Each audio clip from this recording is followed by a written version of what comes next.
जय श्री राम। रामचरितमानस चौपाई अयोध्या कांड दोहा संख्या 41 और 42। आप सभी लोग प्लीज़ लाइक और कमेंट कर देना। तो कैकेयी दशरथ जी का संवाद चल रहा है। श्री रामचंद्र जी का वरदान मांगी है कि वनवास 14 वर्ष के लिए और भरत को राजगद्दी। जनु कठोर पनु धरे शरीरु, सिखई धनुष विद्या बर वीरु।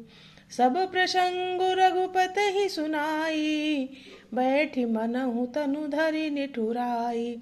इस सारे साज समान के साथ मानो स्वयं कठोरपन श्रेष्ठ वीर का शरीर धारण करके धनुष विद्या सीख रहा है।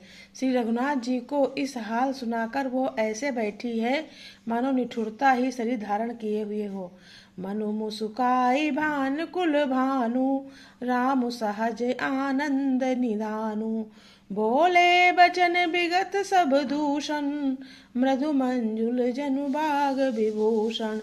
सूर्य कुल के सूर्य स्वाभाविक ही आनंद निधान श्री रामचंद्र जी मन में मुस्कुराकर सब दूषणों से रहित ऐसे कोमल और सुंदर वचन बोले जो मानो वाणी के भूषण ही थे। सुनु जननी सोई सुत बड़ भागी, जो पितु मातु बचन अनुरागी। तनय मातु पितु तोष निहारा, दुर्लभ जननी सकल संसारा। हे माता, सुनो वही पुत्र बड़भागी है जो पिता माता के वचनों को अनुरागी पालन करने वाला हो। सो तुम जानहु अंतर्यामी, पुरवहु मोर मनोरथ स्वामी। माता पिता को संतुष्ट करने वाला पुत्र ही जननी सारे संसार में दुर्लभ है। मुनिगण मिलनु विशेष बन, सबहि भांति हित मोर।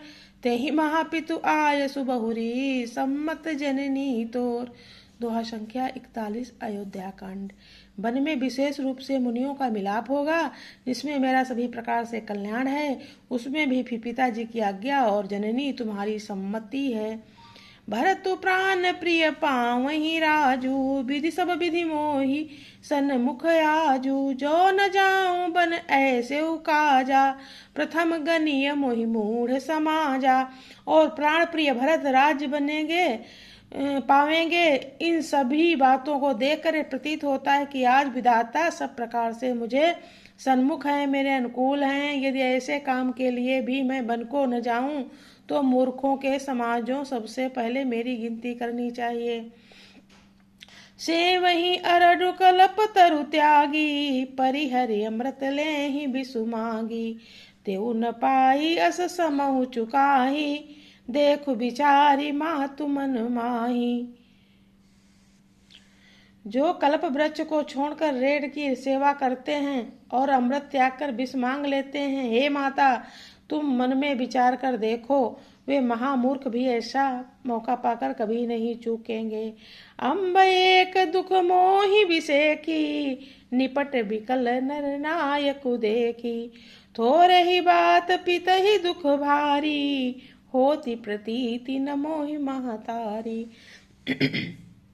हे माता, मुझे एक ही दुख विशेष रूप से हो रहा है, वो महाराज को अत्यंत व्याकुल देखकर। इस थोड़ी सी बात के लिए ही पिताजी को इतना भारी दुख हो गया। हे माता, मुझे इस बात पर विश्वास नहीं हो रहा है। राउ धीर गुण उदधि अगाधु, भा मोहि ते कछु बड़े अपराधु। जाते मोहि न कहते कछु राहु, मोरी शपथ तो ही कहूँ सत्य भाऊ। क्योंकि महाराज तो बड़े ही धीर और गुणों के अथाह समुद्र हैं। अवश्य ही मुझसे कोई बड़ा अपराध हो गया है, जिसके कारण महाराज मुझसे कुछ नहीं कहते। तुम्हें मेरी सौगंध है माता, तुम सच सच कहो। सो तुम जानहु अंतर्यामी, पुरवहु मोर मनोरथ स्वामी। दोहा संख्या 42 अयोध्या कांड। सहज सरल रघुबर वचन, कुमिति कुटिल करि जान।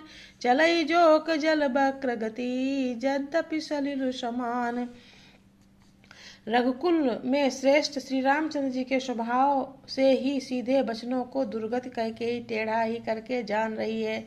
जैसे यद्यपि जल समान ही होता है, परंतु जोक उसमें टेढ़ी चलती है। रहम रहसी रानी राम रुख पाई, बोली कपट सनहु सनेहु जनाई। शपथ तुम्हार भरत कहे आना, हेत न दूसर मैं कछु जाना। रानी कैकेयी श्री रामचंद्र जी का रुख पाकर हर्षित हो गई और कपटपूर्ण स्नेह दिखाकर बोली, तुम्हारी शपथ और भरत की सौगंध है, मुझे राजा के दुख का दूसरा कुछ भी कारण विदित नहीं है। तुम्हें अपराध जोग नहीं ताता, जननी जनक बंधु सुख दाता। राम सत्य सब जो कछु काहू, तुम पितु मातु बचन रत आहू। हे तात, तुम अपराध के योग्य नहीं हो, तुमसे माता पिता का अपराध बन पड़े यह संभव नहीं। तुम तो माता पिता और भाइयों को सुख देने वाले हो। हे राम, तुम जो कुछ कह रहे हो सब सत्य है। तुम पिता माता के वचनों के पालन में तत्पर हो। पितहि बुझाई कहु बलि सोई, चौथे पन जहि अज सुन होई। तुम सम सुवन सुकृत जहि दीन्हे, उचित न तासु निरादरु कीन्हे। मैं तुम्हारी बलिहारी जाती हूँ, तुम पिता को समझा कर वही बात कहो जिससे चौथेपन बुढ़ापे में इनका अपयश ना हो। जिसे पुण्य ने इसको तुम जैसे पुत्र दिए, उसका निरादर करना उचित नहीं है। लागहि कुमुख बचन शुभ कैसे, मगह गया अधिक तीरथ जैसे। राम ही मातु बचन सब भाए, जिमि सुर सरिगत सलिल सुहाए। जय श्री राम। अगला कल पढ़ूंगी।